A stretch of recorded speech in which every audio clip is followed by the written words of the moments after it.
اللهم صل على سيدنا محمد وعلى آلہ وصحبہ وسلم۔ وہ رات کا وقت تھا اور صحرا پہ چھایا ہوا آسمان ستاروں سے جھلمل جھلمل کر رہا تھا۔ غیب سے ایک آواز آئی کہ اے ابراہیم، خیمے سے باہر آ اور آسمان کو دیکھ۔ حضرت ابراہیم خیمے سے باہر آئے اور آسمان کو دیکھا کہ ستاروں سے اس کی گود بھری ہوئی ہے۔ تب آواز سنائی دی کہ اے ابراہیم، تیری نسل بھی انہی جگمگاتے ستاروں کی مانند پروان چڑھے گی۔ اور یہ وہ وقت تھا جب حضرت ابراہیم 76 کے پیٹے میں تھے اور ان کی بیوی سارہ 80 کے سن کو پہنچ چکی تھیں اور ابھی تک ان کے کوئی اولاد نہیں ہوئی تھی۔ حضرت سارہ نے دوسرے نکاح کی اجازت دے دی کہ شاید اسی سے ان کے شوہر کی نسل چل نکلے۔ اس طرح حضرت ابراہیم نے حضرت ہاجرہ سے دوسرا نکاح کیا۔ ایک بار حضرت ہاجرہ صحرا میں بھٹکتی پھرتی تھیں اور بے کسی کے عالم میں خدا تعالی سے فریاد کرتی تھیں۔ اسی عالم میں کیا دیکھتی ہیں کہ آسمان سے ایک فرشتہ اترا ہے اور کہہ رہا ہے کہ بی بی رو رو کے اپنی جان مت کھو، تیرے خدا نے تیری سن لی، تیری کوکھ ہری ہوگی، تیری کوکھ ہری ہوگی، اور تیری اولاد اتنا پھلے پھولے گی کہ اس کی گنتی نہیں ہو سکے گی، اور دیکھ تو جلدی ایک بیٹا جنے گی، اس کا نام اسماعیل رکھیو۔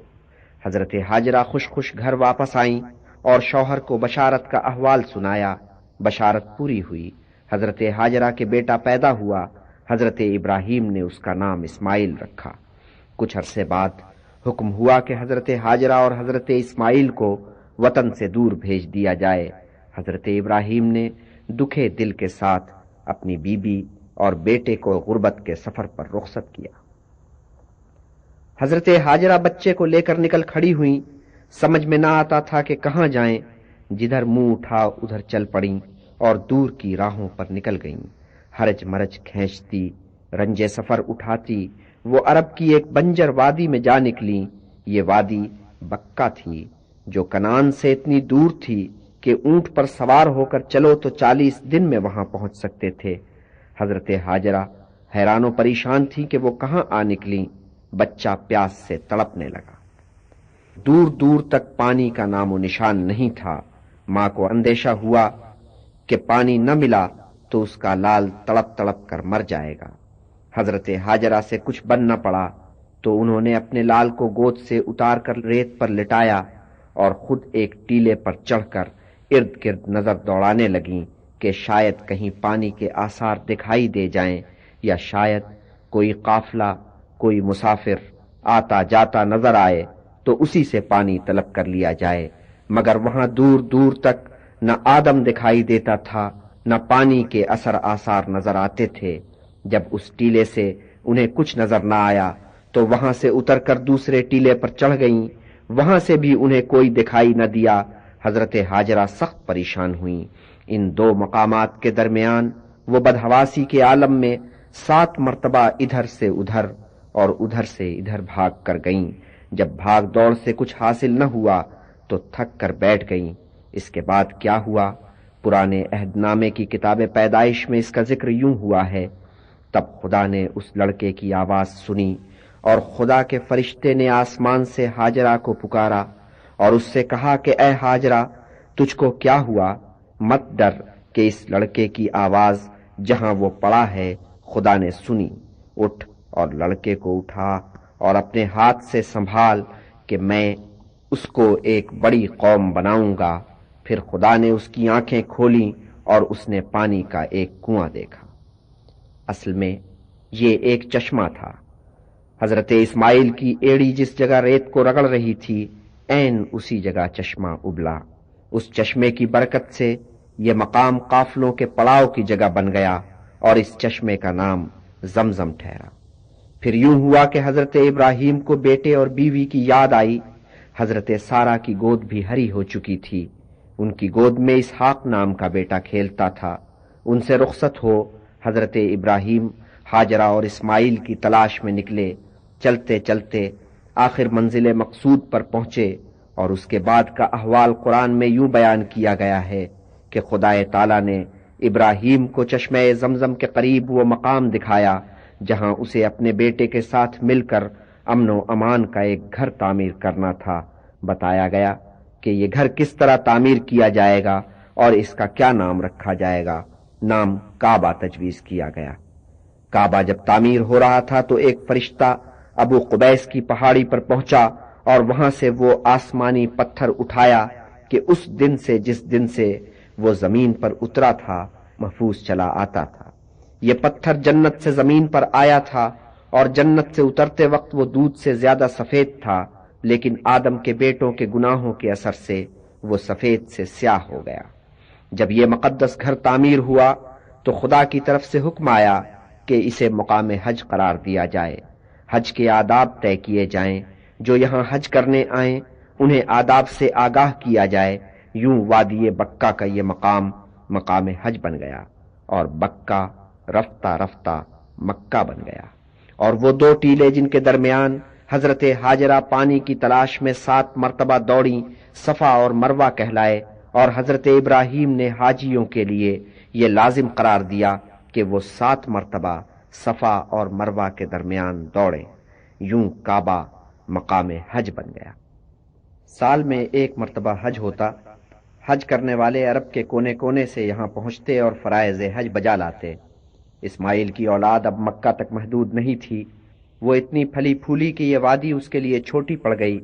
اسماعیل کی آل اولاد مکہ سے نکلی اور دور دور تک جا کر انہوں نے چھاونی چھائی، مگر جو بھی مکہ سے نکلا وہ تبرک کے طور پر چند پتھر یہاں سے لیتا گیا۔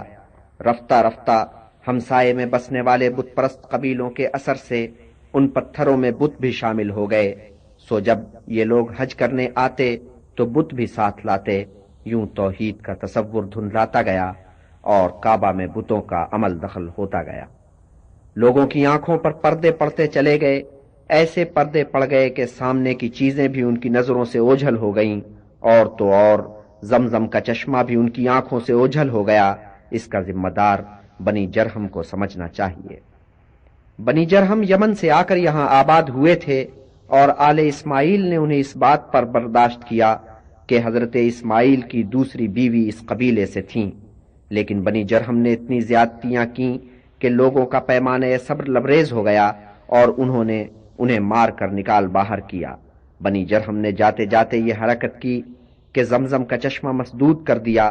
کچھ تو انتقام کا جذبہ کام کر رہا تھا، اور کچھ یہ بات بھی تھی کہ کعبہ سے جو انہوں نے قیمتی اشیاء سمیٹی تھیں وہ انہوں نے یہاں دفن کر دی تھیں۔ انہیں امید تھی کہ وہ ایک دن یہاں واپس آئیں گے اور زمزم اور اس کے خزانے کو استعمال میں لائیں گے۔ بنو جرہم کی جگہ بنی خزاع نے سنبھالی۔ اب اس قبیلے نے مکہ کی قیادت سنبھالی۔ اس قبیلے کے لوگ عرب تھے اور حضرت اسماعیل کی اولاد میں سے تھے، مگر نقل وطن کر کے یمن چلے گئے تھے۔ وہاں سے وہ واپس آئے اور بنی جرہم کو پسپا کر کر مکہ پر چھا گئے، مگر بنی خزاع بھی غافل لوگ ثابت ہوئے۔ انہوں نے زمزم کا سراغ لگانے کی کوشش نہ کی۔ جو دوسرے چشمے یہاں نکل آئے تھے اور جو کنویں کھودے گئے تھے انہیں اس قبیلے نے کافی سمجھا، اور چشمے کو نعمت خداوندی کا جو مقام رکھتا تھا اسے انہوں نے فراموش کر دیا۔ اس قبیلے نے ایک جرم اور کیا۔ ان کا ایک سردار شام کے سفر پر گیا تو وہاں سے تحفے کے طور پر ایک بت لے کر آیا جس کا نام حبل تھا۔ اس نے یہ بت کعبہ میں لا کر سجا دیا، اور اہل مکہ کے لیے یہ بت سب سے بڑے بت کا مرتبہ اختیار کر گیا۔ تاریخ نے اپنے آپ کو دہرایا۔ بنو خزاع کے ساتھ وہی ہوا جو انہوں نے بنو جرہم کے ساتھ کیا تھا۔ ہوا یوں کہ حضرت ابراہیم کی اولاد میں ایک بہت طاقتور عرب قبیلہ وہ تھا جو قریش کہلاتا تھا۔ قبیلہ قریش کے ایک فرزند نے خزاعی قبیلے کے سردار کی بیٹی سے شادی کی، اور بنو خزاع نے اسے اتنا عزیز جانا کہ بیٹوں پر بھی اس کو ترجیح دی۔ سو سردار کے مرنے کے بعد قصی مکہ کی سرداری اور کعبہ کے متولی بننے کا مدعی ہوا۔ اس پر بنو خزاع کے ساتھ اس کا مارکا پڑا اور جیت قصی کی ہوئی۔ قصی نے مکہ کا سردار اور کعبہ کا متولی بننے کے بعد کچھ انقلابی اقدامات کیے۔ اس نے اپنے قبیلے کے بہت سے افراد کو بلایا اور کعبہ کے قریب انہیں بسنے کی سہولتیں مہیا کیں، اور اب تک تو کعبہ کے متولی اپنے گھر نہیں بناتے تھے کہ کعبہ کے قریب مکانوں کی تعمیر کعبہ کی بے حرمتی تصور ہوتی تھی۔ سو وہ کعبہ کے آس پاس خیمے ڈال کر گزر بسر کرتے تھے، مگر قصی نے اس تصور کو رد کر دیا۔ سب سے پہلے اس نے خود اپنا مکان بنایا جس کا نام دار الندوہ رکھا گیا۔ اس کی ہدایت پر دوسرے اہل قریش نے بھی کعبہ کے آس پاس اپنے اپنے مکان تعمیر کر لیے۔ قصی کے 4 بیٹے تھے، ان میں عبد مناف سب سے زیادہ لائق سمجھا گیا، مگر قصی نے اپنے اس لائق فائق بیٹے کو نظر انداز کر کے اپنے سب سے بڑے بیٹے عبد الدار کو سر چڑھایا۔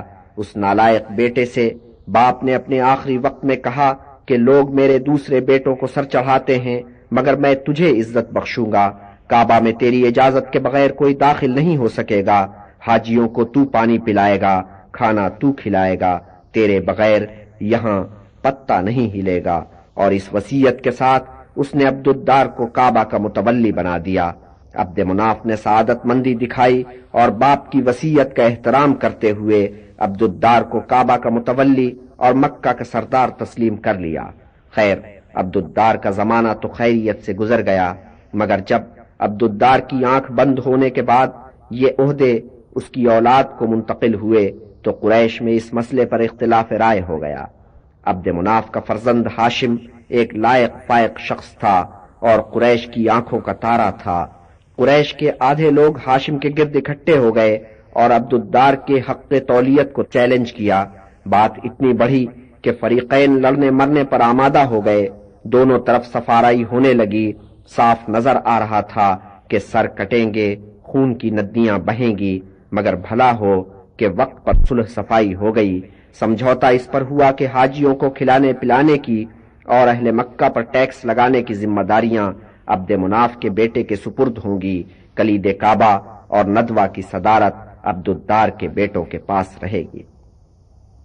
سو جب حج کا زمانہ قریب آتا تو ندوہ کے اجتماع میں ہاشم کھڑے ہو کر خطاب کرتے کہ اے اہل قریش، تم اللہ کے گھر والے ہو اور حاجی اللہ کے مہمان ہیں، اور بے شک تم پر اللہ کے مہمانوں کا حق سب مہمانوں سے بڑھ کر ہے، اور خدا کی قسم اگر میرے پاس اتنی دولت ہوتی کہ میں ان کی میزبانی کا حق ادا کر سکتا تو تم سے کبھی سوال نہ کرتا۔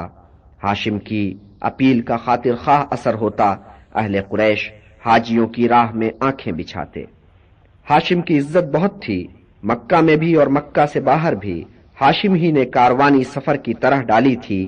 ان کی قیادت میں مکہ سے سال میں 2 کارواں چلتے تھے، ایک کارواں جاڑوں میں جو یمن کی سمت جاتا تھا اور ایک کارواں گرمیوں میں جو شمال مغربی عرب کی طرف روانہ ہوتا تھا اور وہاں سے آگے چل کر فلسطین اور شام تک پہنچتا تھا۔ موسم گرما میں جو کارواں چلتا تھا اس کا پہلا پڑاؤ یثرب ہوتا تھا۔ اس نخلستان میں ایک زمانے میں زیادہ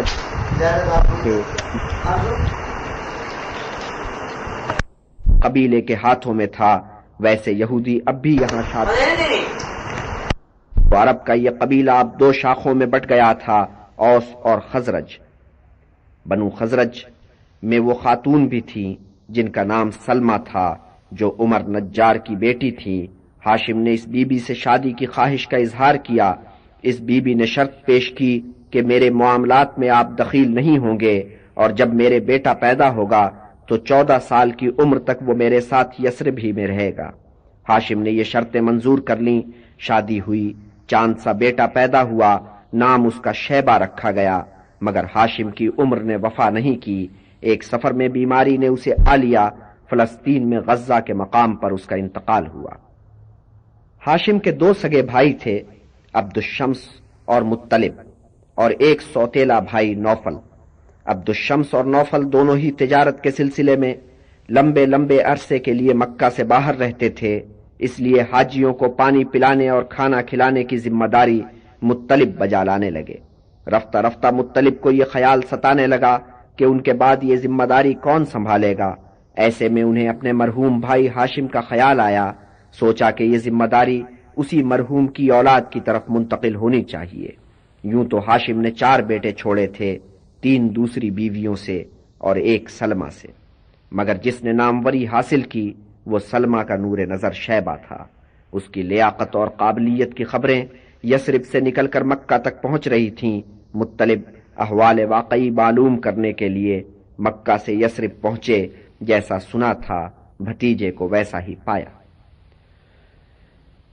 اس کی قابلیت دیکھ کر انہوں نے دل ہی دل میں یہ طے کر لیا کہ اس نوجوان کو اپنا جانشین بنایا جائے، مگر مطلب کی بھاوج بیٹے کو مکہ بھیجنے پر آمادہ نہیں تھیں۔ تب مطلب نے سمجھایا کہ بھاوج ذرا یہ تو سوچو کہ تمہارے بیٹے کا مستقبل یثرب میں کیا ہے، اور مکہ میں میرے ساتھ چلے تو کیا ہوگا۔ مکہ عرب کا صدر مقام ہے، وہاں اللہ کا گھر ہے جس کا متولی ہونا ایک بہت بڑا اعزاز ہے۔ شیبہ کا باپ اس مرتبے پر فائز رہ چکا ہے، شیبہ بھی ایک بڑے باپ کے لائق فرزند ہونے کی بنا پر اس مرتبہ پر فائز ہو سکتا ہے، مگر یہ اعزاز اسے یثرب میں بیٹھے ہوئے نہیں ملے گا۔ اس خاطر لازم ہے کہ ہمارا بھتیجا مکہ چل کر اہل قریش کے ساتھ رچے بسے۔ ماں کو بیٹے کا یہ مستقبل خوشائند نظر آیا، اس نے شیبہ کا ہاتھ چچا کے ہاتھ میں پکڑا دیا۔ مطلب بھتیجے کو ہمراہ لے کر خوش خوش مکہ روانہ ہوئے۔ مطلب مکہ میں اس شان سے داخل ہوئے کہ اونٹ پر آگے وہ بیٹھے تھے، پیچھے شیبہ بیٹھے تھے۔ دیکھنے والوں نے مطلب کے ہمراہ ایک اجنبی نوجوان کو دیکھا تو سمجھے کہ مطلب کوئی غلام خرید کر لایا ہے۔ ان کی زبانوں سے بے ساختہ نکلا عبد المطلب، یعنی مطلب کا غلام۔ مطلب نے کہا کہ خدا تمہیں سمجھے، یہ کیا کہتے ہو؟ یہ نوجوان میرے مرحوم بھائی ہاشم کا فرزند ہے اور میرا بھتیجا ہے۔ اس پر ایک قہقہا پڑا۔ مطلب کی وضاحت کچھ کام نہ آئی، ہونٹوں سے نکلی، کوٹھوں چڑھی۔ عبد المطلب کا نام ایسا چلا کہ شیبہ کا نام گم ہو گیا، عبد المطلب نام عام ہوا۔ مطلب نے ہاشم کا مال و متاع عبد المطلب کے سپرد کرنا چاہا تو نوفل نے اس تجویز کی سخت مخالفت کی، مگر ادھر مطلب اس تجویز پر ڈٹ گئے اور ادھر یثرب سے بھی عبد المطلب کے حمایتی آن موجود ہوئے۔ نوفل کو منہ کی کھانی پڑی۔ عبد المطلب باپ کے جائز وارث ٹھہرے۔ چند ایک برس بعد مطلب کا انتقال ہو گیا۔ کعبے کے سلسلے میں جو ان کی ذمہ داریاں تھیں وہ عبد المطلب نے سنبھالیں، اور ایسا کہ وہ اپنی جگہ پر اتنے مستحکم تھے کہ نوفل اور ان کے ہم نواؤں نے چوں تک نہیں کی، اور عبد المطلب نے بھی یہ ذمہ داریاں اس خوش اسلوبی سے انجام دیں کہ لوگ کہنے لگے کہ یہ نوجوان تو باپ اور چچا سے بھی سبقت لے گیا۔ شمال مغربی سمت میں کعبہ سے متصل ایک چھوٹا سا احاطہ ہے۔ اس کے اندر جو چبوترا ہے اسے حجر اسماعیل کہتے ہیں۔ وجہ تسمیہ یہ ہے کہ ان پتھروں کے نیچے حضرت ہاجرہ اور حضرت اسماعیل کی قبریں ہیں۔ کعبہ سے قرب کے شوق میں عبد المطلب وقتاً فوقتاً اسی چبوترے پر اپنا بستر بچھاتے اور پڑ رہتے۔ ایک شب جب وہ یہاں محو خواب تھے تو انہیں ایک بشارت ہوئی۔ دیکھا کہ کوئی کھڑا ہے اور کہتا ہے کہ اے عبد المطلب اٹھ اور کھود کہ صاف و شیریں برآمد ہو۔ عبد المطلب نے حیران ہو کر پوچھا کہ وہ کیا شے ہے؟ فوراً ہی کہنے والا نظروں سے اوجھل ہو گیا۔ دوسری شب وہ شکل جو پوری طرح نظر نہیں آتی تھی پھر نمودار ہوئی، اور دیکھا کہ کوئی کہہ رہا ہے اے عبد المطلب اٹھ اور کھود اور فیضیاب ہو۔ عبد المطلب پھر حیران ہو کر پوچھتے ہیں کہ وہ کیا شے ہے؟ شکل پھر نظروں سے اوجھل ہو جاتی ہے۔ تیسری شب وہ شکل پھر نمودار ہوتی ہے، پھر ہدایت کرتی ہے اے عبد المطلب اٹھ اور کھود کر خزانہ نکال۔ عبد المطلب حیران ہے کہ یہ کیا حکم ہے؟ شکل غائب ہو جاتی ہے، مگر چوتھی شب ہدایت وضاحت کے ساتھ کی جاتی ہے اے عبد المطلب اٹھ اور کھدائی کر کے زمزم کو جاری کر۔ عبد المطلب سوال کرتے ہیں زمزم کیا ہے؟ جواب ملتا ہے اے عبد المطلب کھدائی کر تو مایوس نہیں پھرے گا، وہ تیرے جد اعلیٰ کا ورثہ ہے کہ تجھ تک پہنچا ہے، وہ کبھی خشک نہیں ہوگا، سب حجاج کو سیراب کرے گا۔ پھر کہنے والے نے کہا کہ اے عبد المطلب اس مقام کا کھوج لگا جہاں خون ہے اور گوبر ہے اور چیوٹیوں کا گھر ہے اور کوے ہیں،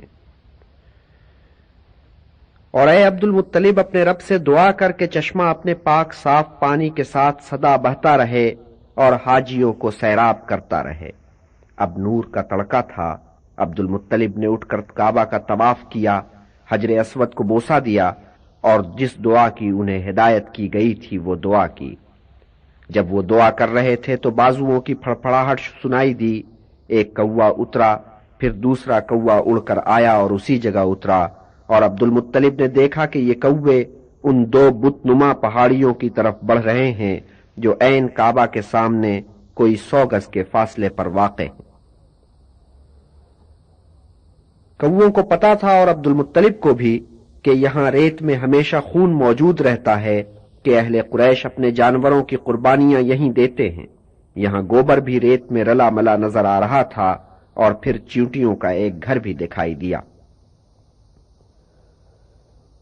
تب عبد المطلب اپنے گھر گئے، 2 کدال اٹھائے اور اپنے بیٹے حارث کو ساتھ لیا۔ اس مقام پر واپس آ کر باپ بیٹے نے کدال چلانے شروع کیے۔ کدال کی آواز نے لوگوں کو چونکایا۔ دیکھتے دیکھتے ایک بھیڑ اکٹھی ہو گئی۔ پہلے لوگ حیران ہوئے کہ باپ بیٹے یہ کیا کر رہے ہیں، پھر انہیں خیال آیا کہ یہ مقام تو قربان گاہ ہے اور یہ 2 پہاڑیاں تو بت ہیں جن کی وہ پرستش کرتے ہیں۔ یہاں کدال چلانا اس مقام کی بے حرمتی ہے۔ ہر چند کہ وہ عبد المطلب کا بہت احترام کرتے تھے، لیکن ان سے رہا نہ گیا۔ انہوں نے بڑھ کر احتجاج کیا اور کہا کہ ہم یہ بے حرمتی نہیں ہونے دیں گے۔ مگر عبد المطلب کا عزم راسخ تھا۔ انہوں نے حارث سے کہا کہ اے میرے بیٹے، مجھے یہ فریضہ بہرحال سر انجام دینا ہے، سو میں کدال چلاتا ہوں اور تو نگاہ رکھ کہ کوئی مائی کا لال میرے قریب نہ آئے۔ یہ سخت کشیدگی کی گھڑیاں تھیں، کتنے لوگ مرنے مارنے پر تلے ہوئے تھے، ادھر باپ بیٹے ڈٹے ہوئے تھے۔ خیر ان میں ایسے لوگ بھی تھے جو ان بتوں کی حرمت کے سرے سے قائل ہی نہیں تھے۔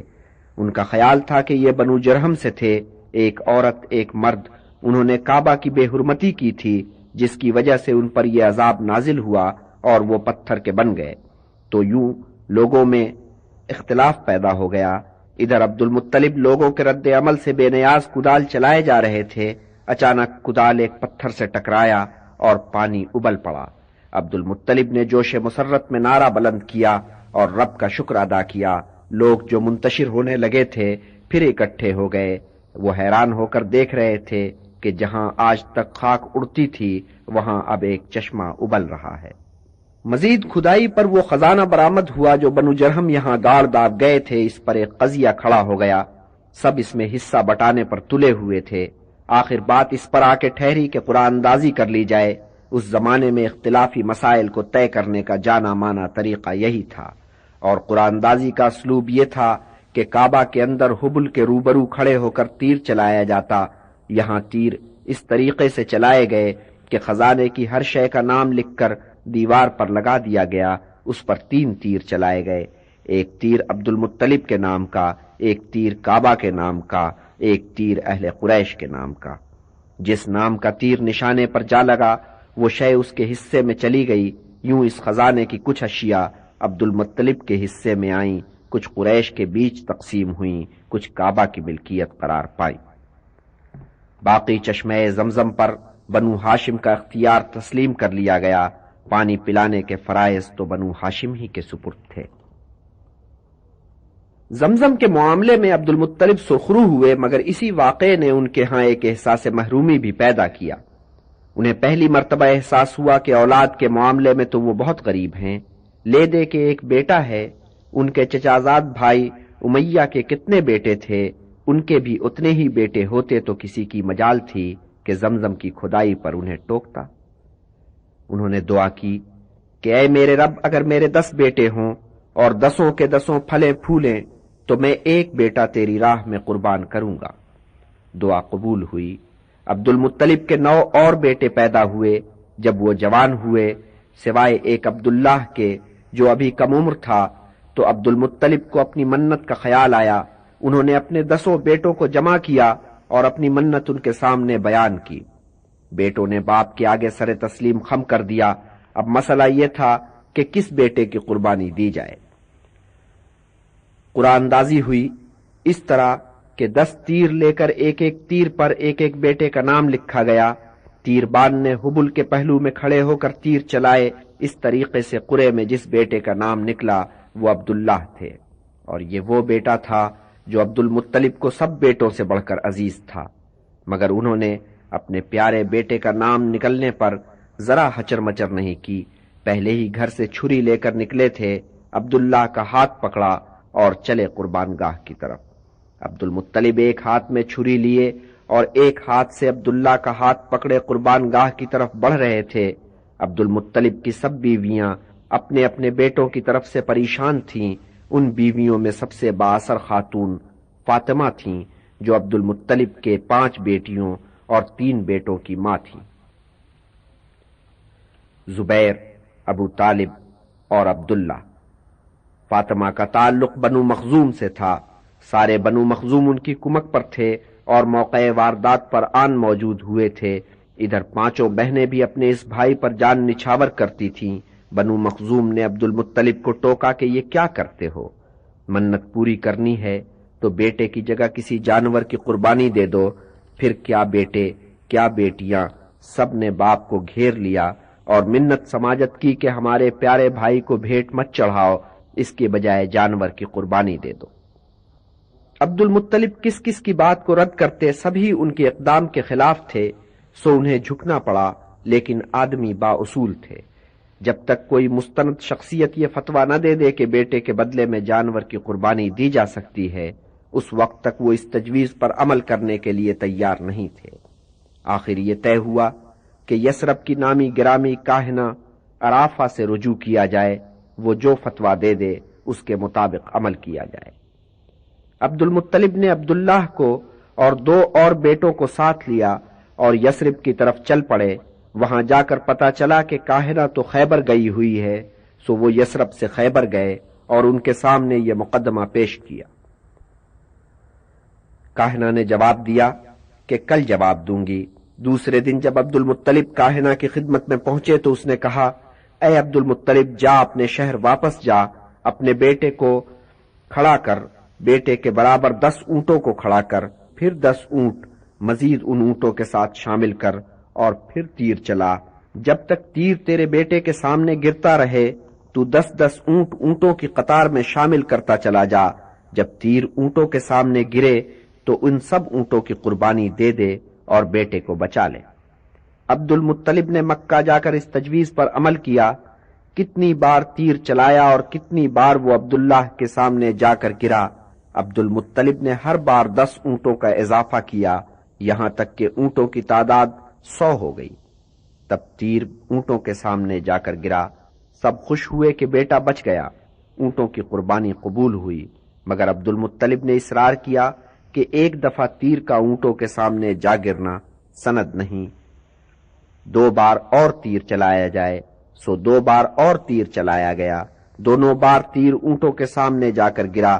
تب عبد المطلب کے دل کو اطمینان ہوا کہ پروردگار نے بیٹے کی جگہ اونٹوں کی قربانی قبول کر لی ہے، سو یہ 100 کے 100 اونٹ قربان کیے گئے، یوں عبداللہ کی جان بچی۔ عبد المطلب نے کبھی حبل کو سجدہ نہیں کیا۔ وہ اللہ کی عبادت کرتے تھے، مگر حبل کو وہ کعبے سے بے دخل نہیں کر سکتے تھے۔ یہ بت ایک زمانے سے کعبے میں رکھا تھا اور اہل قریش اس کی برکت کے بہت قائل تھے۔ ایک حبل پر موقوف نہیں، اس زمانے میں عرب میں بت پرستی عام تھی۔ جہاں جہاں عبادت گاہیں تھیں وہاں وہاں بت بھی موجود تھے۔ 3 عبادت گاہیں زیادہ اہم سمجھی جاتی تھیں کہ ان میں بت پرست عربوں کے عقیدے کے مطابق نعوذ باللہ اللہ کی بیٹیاں آباد تھیں۔ یہ بیٹیاں تھیں لات، منات اور عزا۔ ان میں طائف کی عبادت گاہ افضل تھی، جہاں لات کا بت رکھا ہوا تھا۔ طائف تھا بھی سرسبز شہر، مگر طائف والوں کو بھی یہ احساس تھا کہ مکہ کو ان کے شہر پر فضیلت حاصل ہے اور کعبہ کو سب عبادت گاہوں پر برتری ہے۔ طائف والوں کو مکہ کی اس حیثیت پر رشک آتا تھا، مگر مکہ اور کعبے کی فضیلت سے انکار نہیں کر سکتے تھے کہ آخر وہ بھی تو حضرت اسماعیل کی اولاد سے تھے۔ کعبہ سے دور کی نسبت انہیں بھی تھی، سو وہ رشک ضرور کرتے تھے، مگر یہ نہیں چاہتے تھے کہ مکہ کی اہمیت کم ہو جائے۔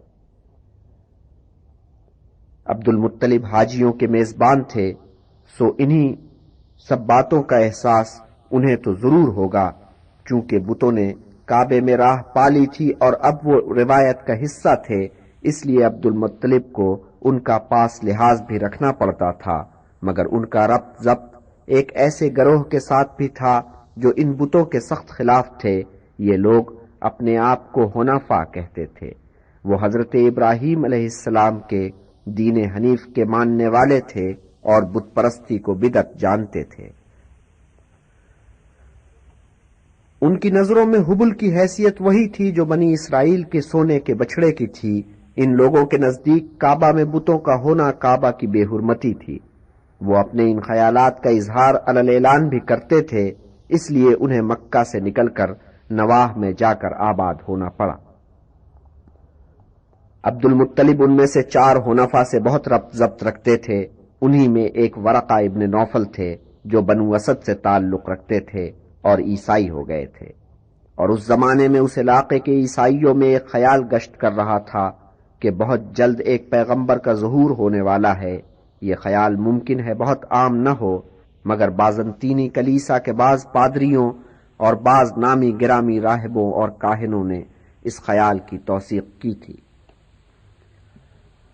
ادھر یہودیوں میں بھی اس خیال کی بازگشت سنائی دیتی تھی، مگر یہودیوں کا ساتھ ساتھ یہ بھی خیال تھا کہ چونکہ وہ اپنے رب کی چہیتی قوم ہیں، اس لیے آنے والا انہی میں سے ہوگا۔ عیسائیوں میں ایسی کوئی خوش فہمی نہیں تھی، بلکہ ورقہ ابن نوفل تو اس طرح سوچتے تھے کہ اس وقت پیغمبر کی سب سے زیادہ ضرورت عربوں کو ہے کہ وہ سب سے بڑھ کر بت پرستی کی لعنت میں گرفتار ہیں، اس لیے کیا عجب کہ آنے والا پیغمبر انہی کے درمیان ظہور کرے۔ ورقہ نے صحیح سوچا تھا۔ کعبہ میں اس وقت 160 بت سجے ہوئے تھے، گھریلو بت ان پر مستضاد تھے، ہر گھر میں ایک بت تو ضرور ہوتا تھا۔ ان بت پرست عربوں نے حضرت عیسیٰ علیہ السلام کی تعلیمات سے کوئی اثر قبول نہیں کیا تھا۔ وہ اپنے کافرانہ رسم و رواج میں مگن تھے اور عیسائیت سے بے تعلق تھے، مگر جو عیسائی حج کے موقع پر کعبہ میں آتے ان پر انہیں اعتراض بھی نہیں تھا۔ دوسرے حاجیوں کے ساتھ ان کی تواضع بھی ہوتی تھی، مگر جب بعض عیسائیوں نے بتوں کے برابر حضرت عیسیٰ اور حضرت مریم کی شبیہیں لا کر رکھ دیں تو کسی نے اس پر اعتراض بھی نہیں کیا۔ ورقہ کا معاملہ اپنے قبیلے کے لوگوں سے کسی قدر مختلف تھا۔ وہ پڑھے لکھے آدمی تھے، انہوں نے دینیات کا مطالعہ کیا تھا، توریت اور انجیل کے شناور تھے۔ اس شناوری نے انہیں ایک بصیرت عطا کی تھی۔ حضرت عیسیٰ نے جو ایک خبر دی تھی اس کے روایتی مفہوم سے وہ مطمئن نہیں تھے کہ وہ خود اپنی طرف سے کلام نہیں کرے گا، بلکہ جو سنے گا وہ بیان کرے گا۔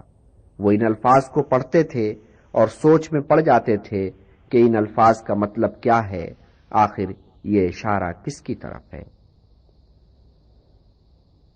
ورقہ کی ایک بہن تھی قتیلہ ان سے بہت قرب رکھتی تھیں۔ ورقہ کے دل و دماغ میں جو سوال پیدا ہوتے تھے، جو امکانات ان کی چشم بصیرت کو نظر آتے تھے، ان کا ذکر وہ اکثر اپنی بہن سے کیا کرتے تھے۔ قتیلہ بھائی کی باتیں سنتی تھی اور حیران ہوتی تھی۔ آنے والے پیغمبر کا خیال اس کے دل و دماغ میں گردش کرتا رہتا، اور کبھی کبھی اچانک ایک خیال اس کے اندر جاگتا کہ کہیں وہ پیغمبر آ تو نہیں گیا ہے، کہیں وہ یہیں آس پاس تو نہیں ہے، اور وہ حیرت میں غرق ہو جاتی۔ ارد گرد یہ قیاس آرائیاں ہو رہی تھیں، کسی پیغمبر کے ظہور کے خواب دیکھے جا رہے تھے، اور ادھر عبد المطلب قربانی کے فریضے سے فارغ ہو کر اس فکر میں تھے کہ اپنے عبداللہ کے لیے کوئی اچھی سی دلہن ڈھونڈ لائیں۔ انتخاب ہوا بی بی آمنہ کا۔ یہ سن 569 عیسوی کا ذکر ہے۔ اس برس عبداللہ کی شادی ہوئی، اس سے اگلے برس وہ واقعہ گزرا جسے واقعہ فیل کہا جاتا ہے۔ اس زمانے میں یمن حبشہ کے زیر رگی تھا۔ ایک حبشی جس کا نام ابرہا تھا اس علاقے میں حاکم تعینات تھا۔ اس نے شہر صنعا میں ایک شاندار عبادت گاہ تعمیر کرائی۔ اس محل سے جو ویران پڑا تھا اور ملکہ سبا سے منسوب تھا، سنگ مرمر لایا گیا، سونے چاندی کی سلیبیں تیار کی گئیں، ہاتھی دانت اور آبنوس کی لکڑی کا منبر بنایا گیا۔ اس شان سے یہ عبادت گاہ آراستہ ہوئی۔ تب ابرہا نے اپنے حاکم اعلیٰ شاہ نجاشی کو لکھا کہ اے شہنشاہ، میں نے تیری خاطر ایک گرجا تعمیر کیا ہے جس کا ثانی روئے زمین پر کہیں نہیں ہے، اور میں اس وقت تک دم نہیں لوں گا جب تک خلقت عربوں کے کعبے سے منہ موڑ کر اسے اپنا قبلہ نہیں بناتی۔ ابرہا نے اپنے ارادوں کو ڈھکا چھپا نہیں رکھا، علل اعلان اس نے ایسی باتیں کی، اس سے حجاز اور نجد کے لوگوں میں غم و غصے کی ایک لہر دوڑ گئی۔ بنو کنانا کے ایک فرد کو ایسا تاؤ آیا کہ سیدھا سنا پہنچا اور اس گرجا گھر میں توڑ پھوڑ کر خیریت سے واپس آ گیا۔ جب ابرہہ تک یہ خبر پہنچی تو وہ غصے سے آگ بگولا ہو گیا۔ اس نے قسم کھائی کہ اب میں کعبہ کو ڈھا کر ہی دم لوں گا۔ فوراً کے فوراً اس نے ایک بڑا لشکر آراستہ کیا۔ یہ لشکر اس کر و فر سے مکہ کی طرف روانہ ہوا کہ آگے آگے ایک لہیم شہیم ہاتھی چل رہا تھا۔ رستے میں کچھ عرب قبیلوں نے ابرہہ کا راستہ روکنے کی کوشش کی، لیکن حبشیوں نے انہیں مار بھگایا اور ان کے سردار نفیل کو گرفتار کر لیا۔ اور نفیل نے جان بچانے کی خاطر ابرہہ سے یہ سودا کیا کہ تم مجھے جان سے مت مارو، میں تمہیں کعبہ کا رستہ بتاؤں گا۔ جب یہ لشکر طائف کے قریب پہنچا تو طائف والوں کو یہ اندیشہ ہوا کہ کہیں ابرہہ ان کے معبد کو کعبہ سمجھ کر مسمار نہ کر ڈالے۔ انہوں نے ابرہہ کے حضور جا کر کہا کہ اے ابرہہ، ہمارا معبد کعبہ نہیں ہے، یہ تو لات کا بتکدہ ہے، کعبہ آگے ہے۔ اس کے ساتھ انہوں نے یہ پیشکش بھی کر دی کہ ہمارا ایک آدمی تیرے لشکر کے ہمراہ جائے گا اور کعبہ کی راہ بتائے گا۔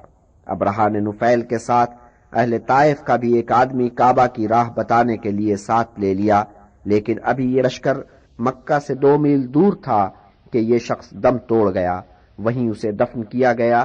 عرب اس شخص سے اتنے برہم ہوئے کہ بعد میں انہوں نے اس کی قبر پر پتھر مارے، اور یہ رسم آج تک جاری ہے۔ ابرہہ نے مکہ کے قریب پڑاؤ کیا اور گھڑ سواروں کا ایک دستہ مکہ کی طرف بھیجا۔ یہ دستہ لوٹ مار مچاتا مکہ کے نواح تک گیا اور بہت کچھ لوٹ کر واپس آیا۔ جو مال اس نے لوٹا اس میں عبد المطلب کے 200 اونٹ بھی تھے۔ قریش اور دوسرے ہمسایہ قبیلوں نے ایک ہنگامی جلسہ کیا۔ اس اجلاس کی رائے یہ تھی کہ ابرہہ کا مقابلہ بے سود ہے، اس کی طاقت بہت زیادہ ہے۔ اس دوران ابرہہ نے مکہ کی طرف ایک قاصد اس پیغام کے ساتھ روانہ کیا کہ ہمیں تم سے لڑنا مقصود نہیں ہے، ہم تو بس کعبہ کو ڈھانے کے لیے آئے ہیں۔ سو اگر تم خون خرابے سے بچنا چاہتے ہو تو تمہارا کوئی نمائندہ ہمارے کیمپ میں آ کر ہم سے بات کر لے۔ اب اس وقت صورتحال یہ تھی کہ اہل قریش کا کوئی باقاعدہ سردار نہیں تھا۔ جب سے مکہ اور کعبہ کی ذمہ داریاں عبد الدار اور عبد مناف کے گھرانے کے درمیان تقسیم ہوئی تھیں، تب سے اہل قریش کے بیچ کوئی سرگروہ نہیں رہا تھا، یا یوں سمجھیے کہ باضابطہ طور پر کوئی سردار نہیں تھا۔ ویسے لوگوں کے دل و دماغ میں یہ بات رہتی تھی کہ قائدانہ حیثیت کس شخص کی ہے۔ چنانچہ اس موقع پر اہل قریش نے بلا تامل اس قاصد سے کہا کہ عبد المطلب کے پاس جاؤ اور ان سے بات کرو، وہ تمہارے سردار سے ملیں گے۔ اور عبد المطلب اپنے ایک بیٹے کو ہمراہ لے کر ابرہہ کے پاس پہنچے۔ ابرہہ انہیں دیکھ کر ان کی شخصیت سے اتنا مرعوب ہوا کہ استقبال کے لیے کھڑا ہو گیا، اور پھر اپنی مسند سے اتر کر ان کے برابر قالین پر آن بیٹھا۔ ترجمان کے ذریعے ان سے پوچھا کہ بتائیے آپ ہم سے کیا رعایت چاہتے ہیں؟ عبد المطلب نے کہا، اے ابرہہ، تیرے آدمی میرے 200 اونٹ لے آئے ہیں، وہ مجھے واپس کیے جائیں۔ ابرہہ نے تعجب سے عبد المطلب کو دیکھا اور کہا کہ اے عبد المطلب، تو کمال شخص ہے، کعبہ کی تو تجھے فکر نہیں، اپنے اونٹوں کی پڑی ہوئی ہے۔ عبد المطلب نے جواب دیا کہ اے ابرہہ، چونکہ اونٹ میرے ہیں اس لیے مجھے ان کی فکر ہے، رہا کعبہ کا معاملہ تو جس کا وہ گھر ہے وہ اس کی فکر کرے گا۔ ابرہہ نے کہا، جو بھی اس کا مالک ہے وہ اسے تباہ ہونے سے بچا نہیں سکے گا۔ خیر، یہ تو اس وقت دیکھا جائے گا۔ عبد المطلب نے مختصر جواب دیا اور اپنے 200 اونٹ لے کر واپس چلے آئے۔ عبد المطلب نے اہل قریش کو ہدایت کی کہ تم سب لوگ اپنے گھروں سے نکل کر مکہ کے گرد پھیلی پہاڑیوں پر چلے جاؤ۔ یہ ہدایت کر کے انہوں نے چند عزیزوں کو ساتھ لے کر کعبہ کا رخ کیا۔ انہوں نے در کعبہ کی زنجیر کو تھاما اور گڑ گڑا کر دعا کی کہ اے رب العزت، تیرے بندے اپنے گھروں کی حفاظت کر رہے ہیں، تو اپنے گھر کی حفاظت کر۔ یہ دعا کر کے عبد المطلب بھی پہاڑی پر چڑھ گئے اور ایسے مقام پر جا کر جگہ سنبھالی جہاں سے ابرہہ کی نقل و حرکت کا مشاہدہ کیا جا سکے۔ یہ رات کا ذکر تھا۔ جب صبح ہوئی تو ابرہہ نے بڑے زور شور کے ساتھ کعبہ کی سمت کوچ کیا۔ سب سے آگے ہاتھی تھا جسے ایک شخص انیس ہانک رہا تھا۔ انیس کے ہمراہ نفیل تھا جو اسے کعبہ کا رستہ بتاتا چل رہا تھا۔ اور نفیل نے انیس کی صحبت میں رہ کر وہ الفاظ یاد کر لیے تھے جن الفاظ میں انیس ہاتھی کو ہدایات دیتا تھا۔ جب ہاتھی کعبہ کے قریب پہنچا تو انیس نے ہاتھی کی یلغار کے لیے احکامات حاصل کرنے کی غرض سے پیچھے مڑ کر دیکھا۔ وہ ادھر سردار سے احکامات لینے لگا، ادھر نفیل نے ہاتھی کے کان میں چپکے سے مگر بہت تحکمانہ لہجے میں کہا کہ اے ہاتھی جھک جا۔ ہاتھی نے حکم کی تعمیل کی، وہ آہستہ آہستہ جھکتا چلا گیا اور ایسا جھکا کہ بیٹھ ہی گیا، اور ایسا بیٹھا کہ پھر انیس نے لاکھ اسے اٹھانے کی کوشش کی مگر وہ کھڑا نہیں ہوا۔ ڈانٹا، پھٹکارا، پچکارا، کچوکے دیے مگر ہاتھی کسی صورت کھڑا نہیں ہوا۔ انیس نے آخر ایک ترکیب سوچی کہ لشکر واپس یمن کی طرف کوچ کرے۔ یہ ترکیب کامیاب ہوئی۔ ہاتھی نے لشکر کو واپس جاتے دیکھا تو اٹھ کھڑا ہوا اور لشکر کے پیچھے پیچھے چلنے لگا۔ ابرہا نے یہ دیکھ کر کہ ہاتھی اٹھ کھڑا ہوا ہے پھر واپس چل کر کعبہ پر یلغار کا حکم دیا، مگر ہاتھی جب کعبہ کے قریب پہنچا تو یلغار کرنے کی بجائے پھر جھکا اور بیٹھ گیا۔ ابرہا میں ذرا بھی سمجھ ہوتی تو یہ اشارہ اس کے لیے بہت کافی تھا، مگر وہ تو اندھا ہو گیا تھا اور کعبہ کو ڈھانے پر تلا ہوا تھا۔ اس نے لشکر کو یلغار کا حکم دیا، بس اسی گھڑی مغرب سے ایک کالی گھٹا اٹھی اور اس کے ساتھ ہی ایک عجیب و غریب آواز سنائی دی۔ دیکھتے دیکھتے یہ کالی گھٹا سر پر منڈلانے لگی۔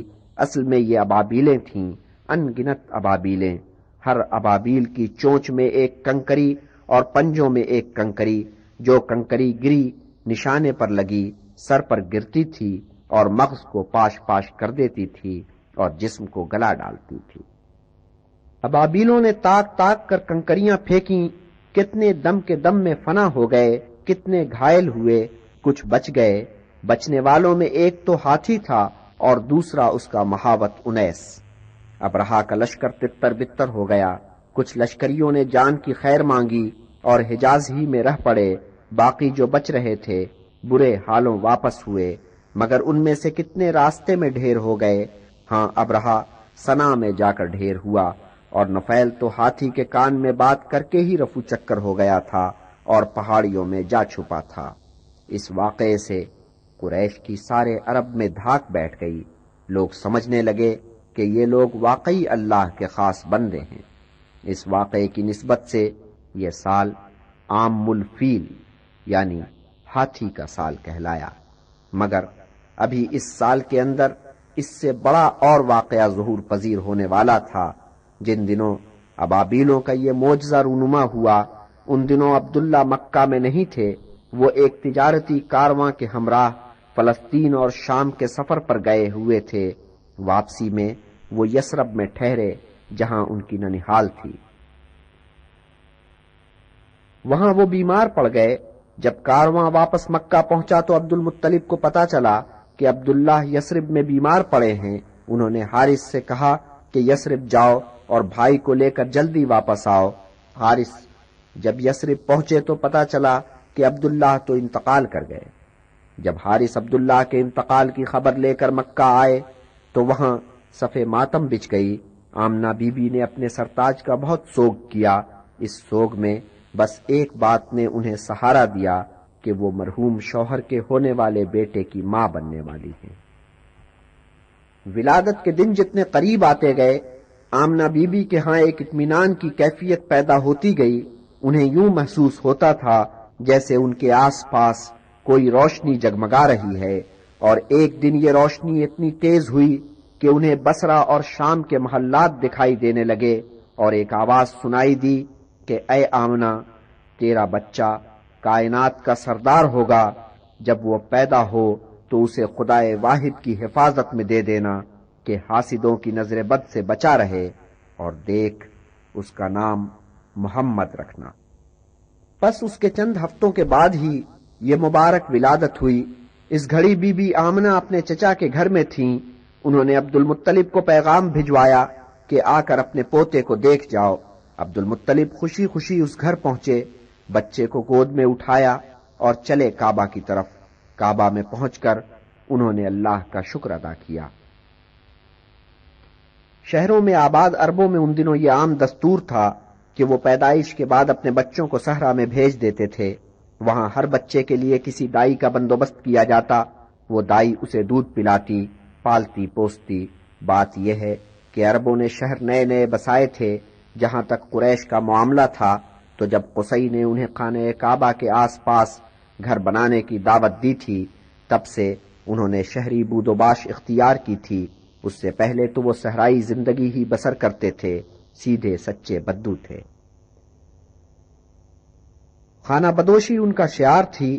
آج یہاں کل وہاں، جو جگہ بھلی لگی وہاں خیمہ زن ہو گئے۔ جب ذرا اکتائے اس جگہ سے تو خیمے اکھاڑے، سامان اونٹوں پر بار کیا اور آگے بڑھ لیے۔ چلتے پھرتے جہاں جی میں آیا خیمے گاڑ لیے۔ اس طرح وہ قید مکانی سے آزاد تھے اور چلنے پھرنے میں قید زمانی کا احساس بھی نہیں ہوتا تھا۔ جب وہ خیمے اکھاڑ کے اور دامن سے گرد جھاڑ کر اٹھ کھڑے ہوتے تو وہاں گزارے ہوئے دنوں کو بھی دامن کی گرد کی مثال دل و دماغ سے جھاڑ دیتے تھے۔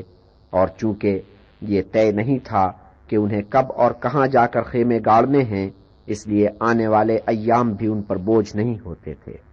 سو بدوی زندگی نے انہیں زمان و مکان کی قید سے رہائی دلا دی تھی۔ بدو ایک آزاد مخلوق تھا، اور جہاں آزادی ہوتی ہے وہاں شرافت بھی ہوتی ہے، مگر شہروں میں بسنے والے عربوں کا معاملہ بعد میں مختلف ہو گیا تھا۔ اب آدمی زمان و مکان کی قید میں تھا، شب و روز اس کے پاؤں کی زنجیر تھے، سستی اور کاہلی مزاجوں میں راہ پالی تھی۔ شہروں میں آ کر عربوں کو اپنی ہر چیز اور ہر متاع زوال کرتی نظر آ رہی تھی، حتیٰ کہ زبان بھی، جو آدمی کے لیے اور خاص طور پر عربوں کے لیے ایک قیمتی متاع کی حیثیت رکھتی تھی۔ عرب لکھنے کے فن سے زیادہ آشنا نہیں تھے، مگر بولنے میں زبان کا استعمال خوب جانتے تھے۔ خطابت ان کا ہنر تھا۔ ایک آدمی کی لیاقت کا اندازہ اس سے لگایا جاتا تھا کہ وہ کتنا لسان ہے، اور لسانی کی معراج شاعری سمجھی جاتی تھی۔ خاندان میں کسی کا شاعر ہونا فخر سمجھا جاتا تھا، اور جتنا اچھا شاعر ہوتا تھا خاندان والے اس پر اتنا ہی فخر کرتے تھے، اور اچھے شاعر بالعموم صحرائی قبیلوں میں سے ہوا کرتے تھے۔ بات یہ تھی کہ صحرا میں بول چال کی زبان اس سطح پر ہوتی تھی جہاں زبان شاعری کی سطح کو چھوتی نظر آتی ہے۔ تو اہل قریش صحراؤں سے نکل کر شہروں میں ضرور آ بسے تھے، مگر اپنے صحراؤں کو نہیں بھولے تھے اور نہ بھولنے کے لیے تیار تھے۔ وہ اپنے صحراؤں کے ساتھ اپنے رشتے کو زندہ رکھنے کی آرزو رکھتے تھے۔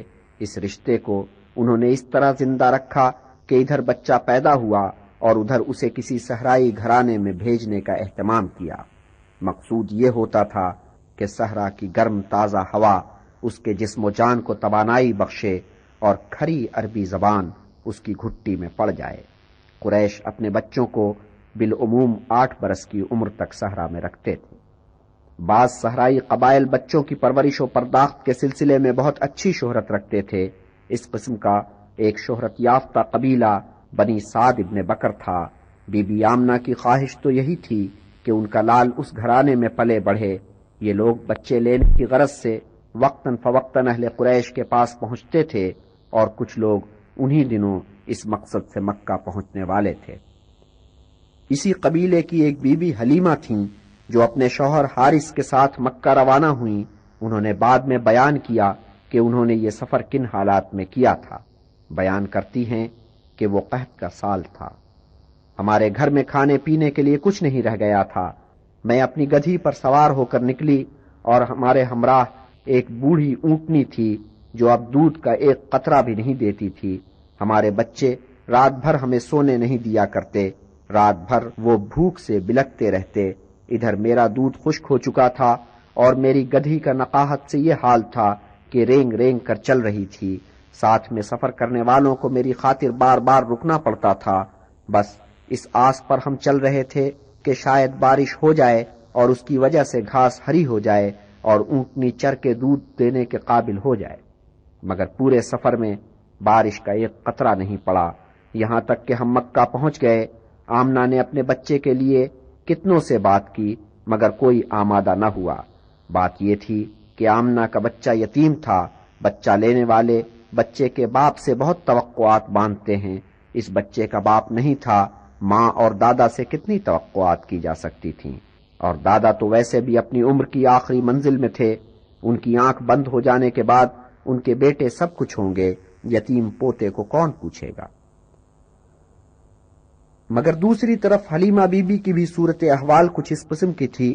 بچے والے بھی تو یہ دیکھتے ہیں کہ جن والدین کی تحویل میں بچے کو دے رہے ہیں وہ کچھ استطاعت بھی رکھتے ہیں یا بالکل ہی بھوکے ننگے۔ حلیمہ اور حارث کا حال اپنے قبیلے کے دوسرے افراد کے مقابلے میں کچھ زیادہ ہی پتلا تھا، تو مختلف والدین نے حلیمہ بی بی کے مقابلے میں کسی دوسری بی بی کو اپنے بچے کے لیے چن لیا۔ رفتہ رفتہ یہ ہوا کہ بنو سعد کی ہر بی بی کی گود کوئی نہ کوئی بچہ آ گیا، بس حلیمہ ہی کی گود خالی رہ گئی۔ حلیمہ بی بی نے بیان کیا کہ جب ہم لوگ مکہ سے روانہ ہونے لگے تو میں نے اپنے شوہر سے کہا کہ اے میرے سرتاج، میں مکہ سے خالی گود نہیں جاؤں گی، میں آمنہ کے گھر چل کر اس کے یتیم بچے کو گود لیے لیتی ہوں۔ حلیمہ بی بی آمنہ بی بی کے گھر پہنچی، ان کے لال کو گود لیا اور واپس ہو لیں، اور بیان کیا حلیمہ بی بی نے کہ جب میں نے اس بچے کو سینے سے لگایا تو اسی آن سے دودھ کی کوئی کمی نہ رہی، اس نے جی بھر کر دودھ پیا۔ اس کے بعد میرے اپنے بچے نے دودھ پیا۔ ادھر میرا شوہر اونٹنی کے قریب گیا تو دیکھ کر ششدر رہ گیا کہ اس کے تھن بھی دودھ سے بھرے ہوئے ہیں۔ ہم دونوں نے جی بھر کے دودھ پیا، پھر ہم وہاں سے چلے، اور جب میں اسے گود میں لے کر اپنی گدھی پر بیٹھی تو حیران رہ گئی، کہاں تو وہ اتنی مریل تھی کہ گھسٹ گھسٹ کر یہاں پہنچی تھی، اور کہاں اب اتنی پھرتیلی ہو گئی تھی کہ گھوڑی کی طرح دوڑ رہی تھی۔ قافلے والوں نے حیرت سے اس گدھی کو دیکھا اور پوچھا کہ اے حلیمہ، یہ وہی گدھی ہے جس پر تو آئی تھی؟ میں نے کہا ہاں ہے تو وہی۔ قافلے والے حیران ہوئے اور بولے کہ لگتا ہے کہ اس کی کایا کلپ ہو گئی ہے۔ اور پھر یوں بیان کیا حلیمہ نے کہ خدا کی قسم بنو سعد کے علاقے سے زیادہ بنجر علاقہ میرے تصور میں نہیں آتا، لیکن اس بچے کی آمد کے بعد عجب ہوا کہ میری بکریاں جب چر کر شام کو واپس آتی تو ان کے تھن دودھ سے بھرے ہوتے، ہم ان کا دودھ دوہتے اور پیٹ بھر کر پیتے۔ ادھر دوسروں کی بکریوں اور اونٹنیوں کا یہ حال تھا کہ ان کے تھنوں سے دودھ کا قطرہ نہیں نکلتا تھا، اور میری پڑوسنیں شوہروں سے تقاضا کرتی کہ جانوروں کو تم بھی وہیں جا کر چراؤ جہاں حلیمہ کا ریوڑ چرتا ہے۔ ان کے شوہر اپنے ریوڑوں کو وہیں لے جاتے اور چراتے جہاں میرا ریوڑ جا کر چرتا تھا، مگر نتیجہ وہی ڈھاک کے 3 پات۔ بچہ اللہ آمین کر کے 2 برس کا ہوا، ماشاء اللہ اٹھان اچھی تھی، خوب تندرست تھا۔ حلیمہ بی بی اسے لے کر مکہ گئیں۔ بچہ کی ماں سے کہا کہ بی بی مکہ کی آب و ہوا اچھی نہیں، اس بچے کو تم ابھی تھوڑا عرصہ اور میرے پاس رہ جانے دو، اس میں ذرا اور جان آ جائے، پھر تم شوق سے اسے مجھ سے لے لینا۔